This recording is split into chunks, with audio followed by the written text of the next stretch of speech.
Hello, everyone, and welcome to another episode of The Word Spiritually Fly Sunday. I am Faith Hunter, and I am delighted to bring you another episode. Today's episode is very personal.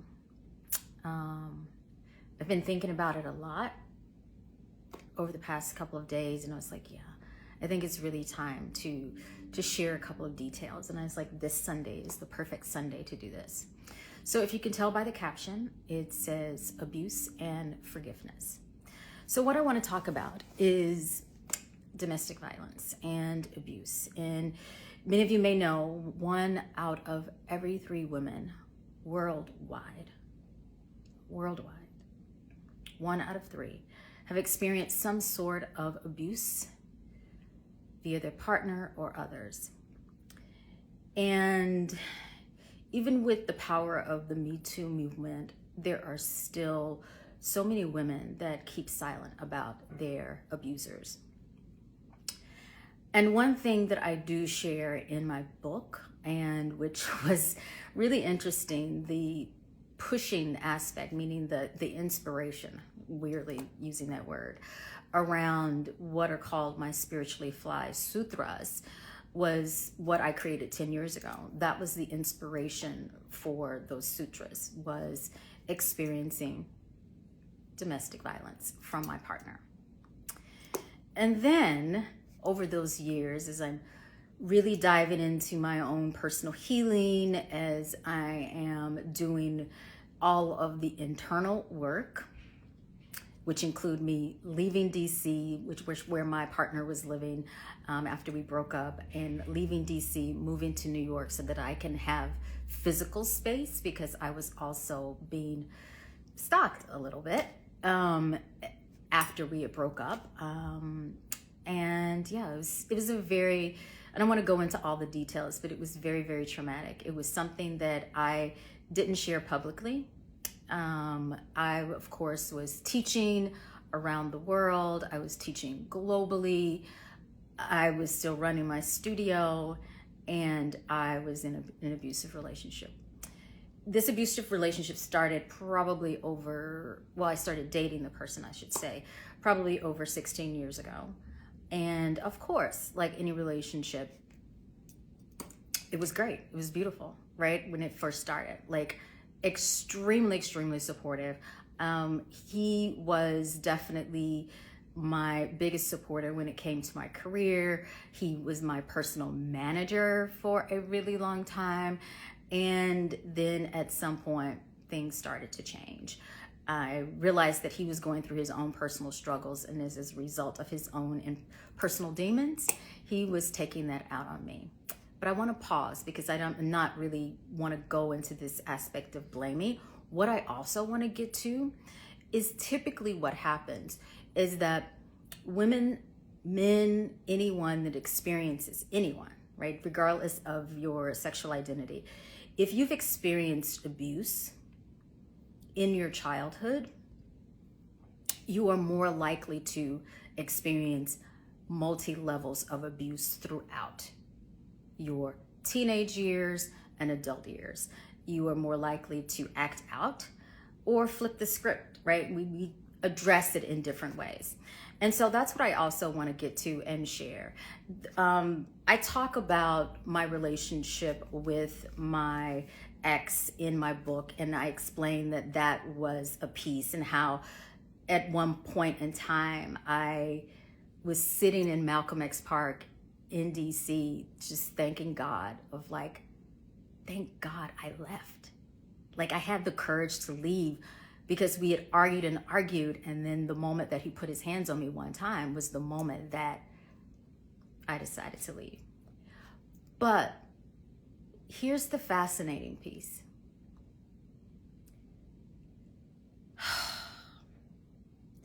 When I was somewhere around the age of 7, 8, I can't even remember. Like, it's really even hard to remember the exact age.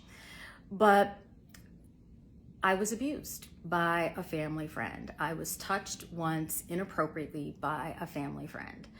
And the interesting part is that I didn't remember any of it. Like as a child, the experience happened, I suppressed it. I didn't even tell my parents. Like I didn't even mention it to them. It did not come up until I was doing therapy in my 30s. Like literally, I am moving through my spiritual practice. I'm like moving through my meditation practice. I'm really committed to my yoga, my healing, right? Because I was actually working through the death of my father.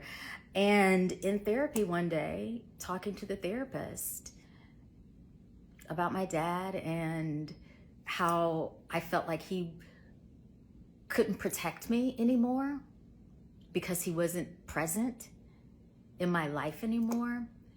And then boom, that vision, that memory of being abused by a family friend popped up. Once that showed up, I continued to do my own spiritual work, do my own personal healing, like working through all that, moved to DC. And then probably a couple of years later, I ended up getting into an abusive relationship. And then I stayed in it. I stayed in it for more than a year, almost 2 years. And again, that moment where there was physical contact. I mean, and I'm doing this because that's what he did. He actually grabbed my neck and like lifted me up on the wall. And I was like, holy shit. And then I left. And I sat on the stairs of my apartment building for hours.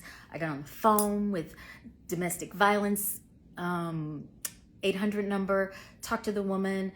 And then about 2 weeks later, I moved out, left whatever was in that apartment, got my clothes, got my 2 dogs, and I dipped. But that wasn't enough. I had to actually leave DC to find some peace and sanity and to rebuild my life, like meaning rebuild my personal life. In the process of all that, I wrote down the Spiritually Fly Sutras. The Spiritually Fly Sutras have turned into my lifestyle, the way that I live, the way that I heal, the way that I navigate this insane world, the way that I cultivate relationships. And the Spiritually Fly Sutras is also the foundation for this book. So therefore, the healing is the foundation for this book. And this is why I am so committed to sharing what's in this book, because it is filled with healing. And so the thing I want to really express is that if you are in a place of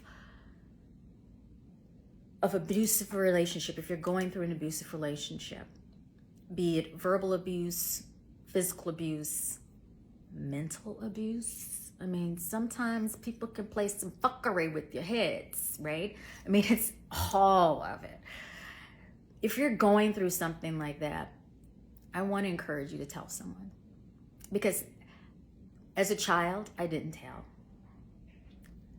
As an adult, I didn't tell. Until I actually left. So I think that definitely is the first step. And then once you move from that place of telling someone, get support, get help. Get as much help as you possibly can. I had my friends. I didn't really share too much with my family, but I had my friends. I had my therapist, right? And I had myself. I had my own heart, because I was like, I am going to heal. I am going to move through this. And it's not going to happen again. And I know for a fact that the reason that I entered that abusive relationship is because, I honestly feel that I didn't get the healing that I needed from childhood that childhood abuse to the time that I actually was in therapy, I didn't fully energetically heal on every layer of my being. But when I dove into making a really deep committed and personal commitment to heal, that's when things started to shift.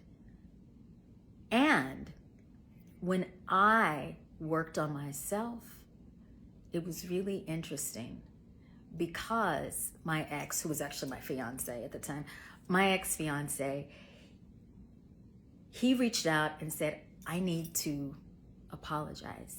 I need to talk to you face to face and apologize. By then, I had already forgiven myself. I'd already forgiven him on a really huge level, on a layer. There was still a little bit of resentment, just a little bit, I'm not gonna lie.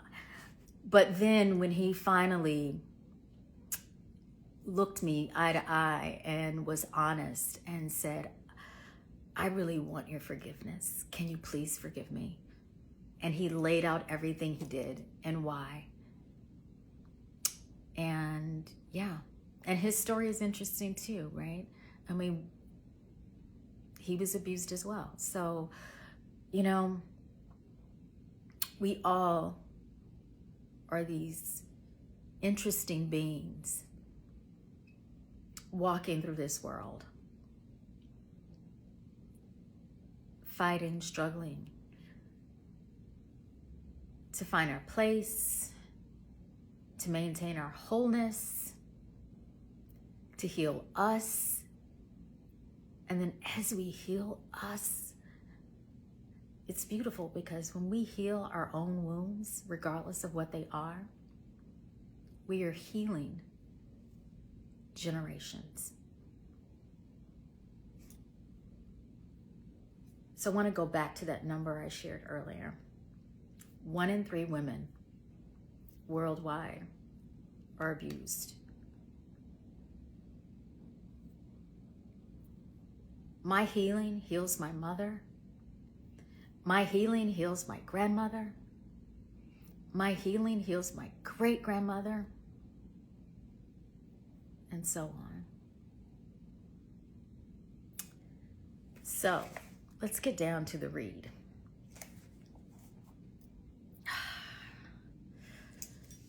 So I talk about forgiveness. I talk about healing in the beginning because that's what this book is. This is a book of healing.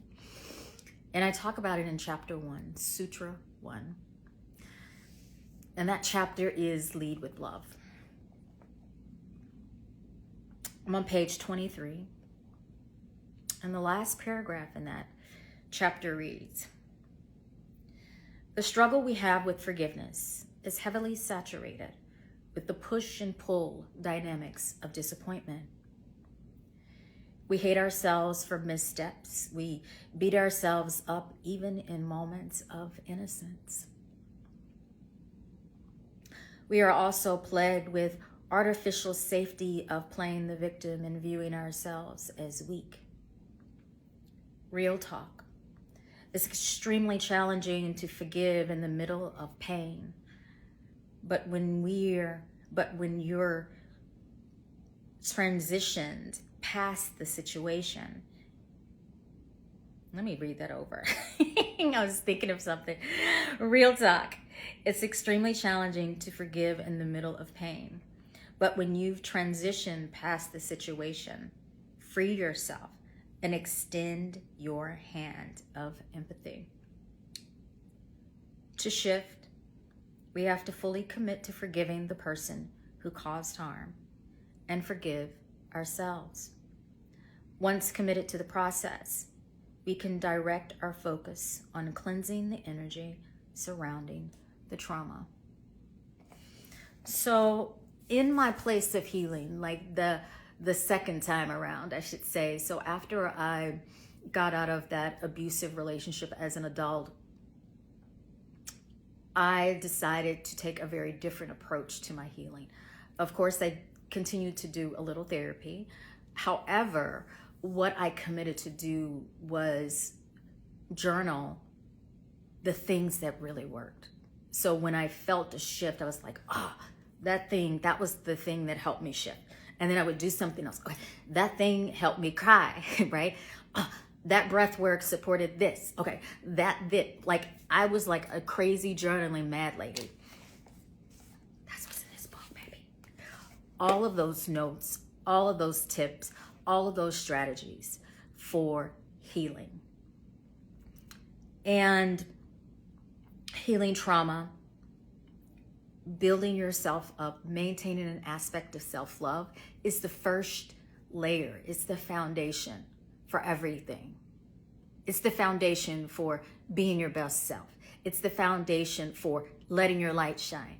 It's your foundation for cultivating powerful relationships. It's the foundation for manifesting your dreams. It is the foundation for living your highest, most powerful, most vibrant, most dynamic, best freaking, no, I want to say fucking because I was thinking that word anyway, best fucking life, right?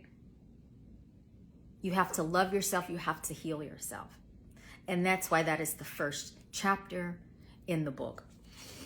One of the things that I do recommend in the book, in that process, is the steps for forgiveness. And the steps for forgiveness, it's actually an exercise. It's called Steps to Forgiveness, Journey to Love. And it's a meditation combined with journaling prompts, as well as some breath work. And then my recommendation is, of course, you don't do it one time. Because you just don't like open the door and then forgiveness and healing just walks in. It's going to be a rainstorm. You're going to open the door and the door's going to fly back at you and like hit you. And it's just like a tornado's going to swirl around. You'll be like, oh my God, my house is crumbling. Okay. That's forgiveness. That's healing. It takes a lot. So you have to keep opening the door, look out, look and see. And then go, okay, I'm going to bring some healing in. All right, I'm going to close the door and I'm going to heal. And then you open the door a little bit wider. Some more healing comes in. And you keep doing it. You keep cracking that door open. Cracking your soul open. And then at some point, when you open that door, the light is going to shine in and you're going to step outside your wounded house.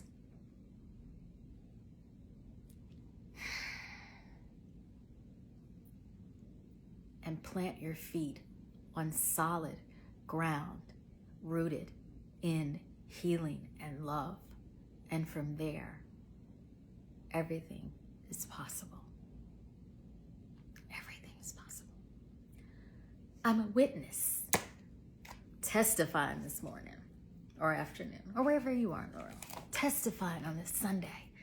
I'm a witness to the power of forgiveness, the power of self-love, and the power of doing your own healing work, making a commitment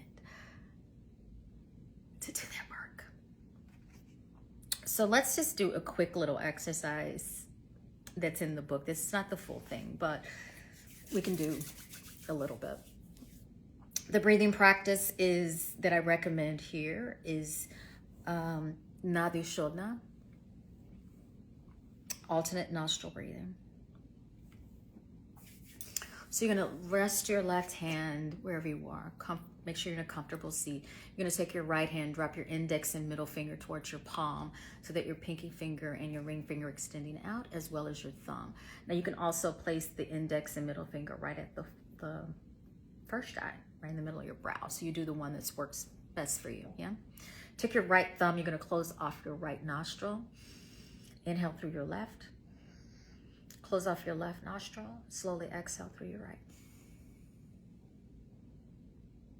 Inhale through your right. Close it off. Exhale through your left. Now that's considered one full round. Yeah? Let's do a few more rounds. Breathing in through your left. Close it off. Exhale through your right. Inhale through your right. Close it off. Exhale through your left.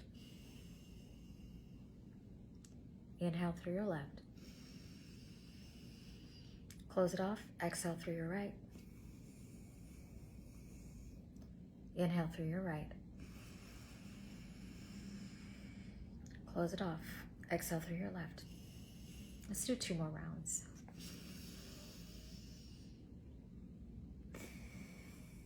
I'm a little congested this morning. Breathe in.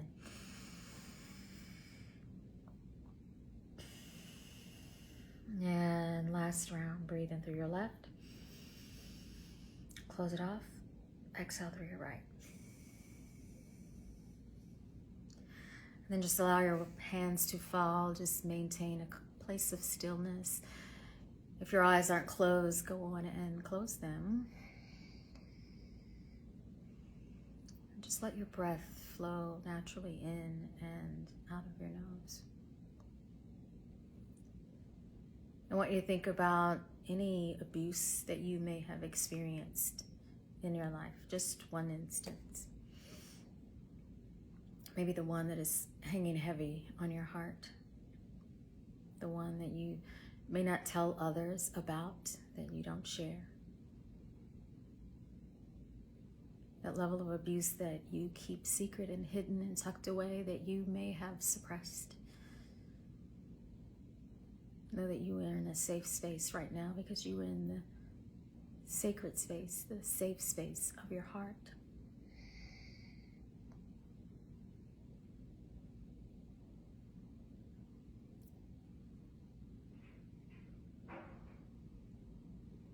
And if you have beaten yourself up, if you have shamed yourself in any way around this level of abuse, forgive yourself. But verbally say, I forgive myself for.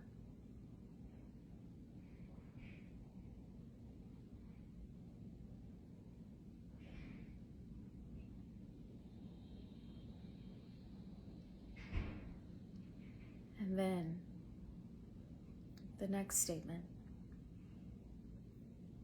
I forgive my abuser for. And know that it is okay if anger is coming up. If you're feeling pissed off in that moment, it is okay. Because as I shared, it is a process. Forgive yourself first, and then work on forgiving the other. Love yourself first.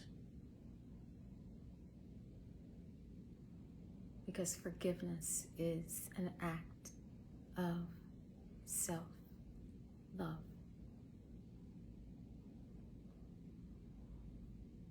Take a deep breath in. Hold the breath. Exhale.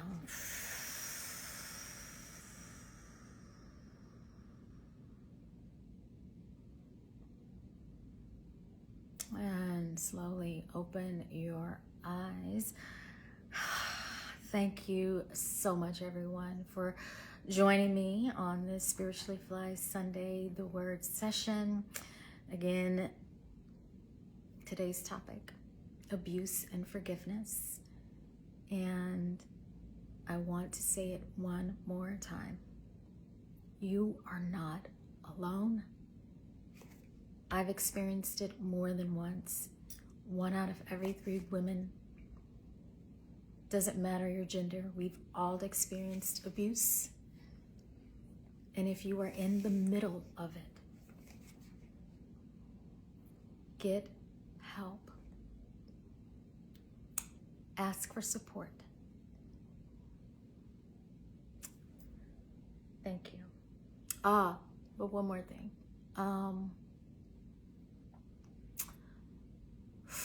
Spirit is calling me and telling me to do this. So I'm going to do it. And if you do need support and you do need help, I want you to DM me.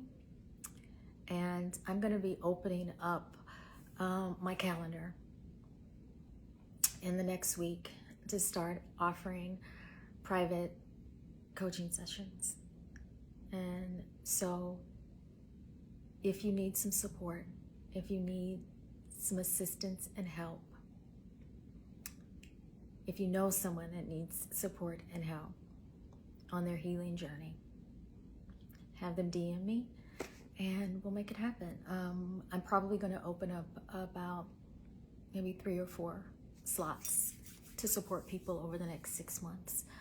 So, yeah. Thank you so much, everybody. Have a beautiful, blessed, and healing